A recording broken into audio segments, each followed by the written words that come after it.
रात के ठीक 2:13 बजे थे। पूरा गांव गहरी नींद में डूबा हुआ था। हवा में सन्नाटा था, इतना गहरा कि अपनी सांसों की आवाज भी भारी लग रही थी। लेकिन उस सन्नाटे के बीच एक छोटा सा कमरा जल रहा था। उस कमरे में बैठा था अर्जुन।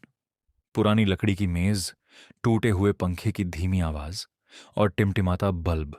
बाकी सब सो रहे थे, पर अर्जुन जाग रहा था, क्योंकि उसके पास सपने थे। गांव की चेतावनी। गांव वाले कहते थे, रात 2 बजे के बाद पढ़ना मत, उस समय वो आता है। किसी ने उसे देखा नहीं था, पर हर कोई उसकी बात करता था। कहा जाता था, जो भी रात में अकेले जागता है वह उसकी खामोशी को सुन लेता है और फिर वह उसके पास आ जाता है। अर्जुन इन बातों पर विश्वास नहीं करता था। उसे सिर्फ एक चीज से डर लगता था, गरीबी से। संघर्ष। उसके पिता बीमार थे, घर कर्ज में डूबा था। लोग कहते, पढ़ाई छोड़ दे, मजदूरी कर। पर अर्जुन चुप रहा। दिन में लोगों की बातें सुनता, रात में किताब खोलता। वह शोर नहीं करता था, वह साबित करना चाहता था, खामोशी में। पहली रात, उस रात जब घड़ी ने 2:13 बजाए, बल्ब हल्का झिलमिलाया, पंखा खुद ब खुद धीमा हो गया। अर्जुन ने सोचा, बिजली की समस्या है। फिर उसे लगा जैसे कमरे के कोने से कोई देख रहा हो। उसने सिर उठाया, कुछ नहीं था। वह फिर पढ़ने लगा, लेकिन इस बार पन्ने पलटने की आवाज के बीच उसे एक और आवाज सुनाई दी, धीमी, भारी, सांसों की। दूसरी रात, अगली रात, फिर वही समय। इस बार खिड़की अपने आप खुल गई। ठंडी हवा अंदर आई, लेकिन हवा में मिट्टी की गंध नहीं थी, बल्कि पुराने लोहे और नमी की सड़ी हुई गंध थी। अर्जुन का दिल तेज धड़कने लगा। उसने हिम्मत करके खिड़की बंद की। जैसे ही उसने मुड़कर मेज की तरफ देखा, किताब का पन्ना खुद पलट गया।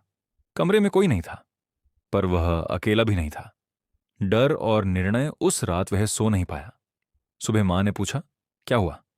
अर्जुन मुस्कुराया, कुछ नहीं बताया, क्योंकि डर बताने से बड़ा हो जाता है, और उसका सपना डर से बड़ा था। तीसरी रात, सामना रात 2:13। घड़ी रुक गई, पंखा बंद, बल्ब स्थिर, कमरा असामान्य रूप से शांत।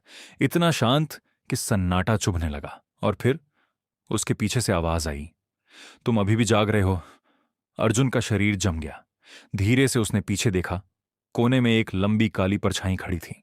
उसका कोई चेहरा नहीं था, बस अंधेरा और दो धुंधली चमकती आंखें। कमरे का तापमान गिर गया, सांस लेना भारी हो गया। आवाज फिर आई, सब सो जाते हैं, तुम क्यों जागते हो? अर्जुन कांप रहा था, लेकिन उसने जवाब दिया, क्योंकि मुझे बदलना है अपनी किस्मत। कमरे में खामोशी फैल गई। डर का सच परछाई धीरे धीरे उसके करीब आई। उसके पास आकर रुकी और बोली, जो लोग रात में मेहनत करते हैं उन्हें दुनिया नहीं देखती, पर अंधेरा देखता है। अर्जुन की आंखों में डर था, पर उसके भीतर आग भी थी। मैं नहीं रुकूंगा, उसने कहा। असली रहस्य अचानक कमरे की दीवारों पर परछाइयां हिलने लगीं। उसे दिखने लगा, लोग जो असफल हुए, लोग जो हार गए, लोग जो डर कर रुक गए। फिर उसने देखा, कुछ लोग चलते रहे, अकेले, खामोशी में, और वही लोग रोशनी तक पहुंचे। परछाई बोली, मैं डर नहीं हुए, मैं परीक्षा हूं। जो रुक गया वो हार गया, जो डटा रहा वही बदला। अर्जुन ने किताब उठाई और पढ़ना जारी रखा। परछाई धीरे धीरे गायब हो गई। वर्षों बाद लोग कहते थे, वह लड़का रातों को पढ़ता था, पागल था। आज वही लोग कहते हैं, वह लड़का शहर का सबसे बड़ा अधिकारी बन गया। किसी ने नहीं देखा उसकी मेहनत, किसी ने नहीं सुना उसकी रातें, पर उसने सुना था खामोशी को, और उसी खामोशी में उसने खुद को बनाया। अंतिम संदेश। रात के सन्नाटे में डर लगता है, क्योंकि वहां कोई शोर नहीं होता, और जब शोर नहीं होता तब इंसान अपने डर से मिलता है, और जो इंसान अपने डर से जीत जाता है उसे दुनिया नहीं रोक सकती। याद रखो, खामोशी में की गई मेहनत सबसे ज्यादा शोर करती है जब सफलता बोलती है। अगर चाहो तो मैं इस कहानी को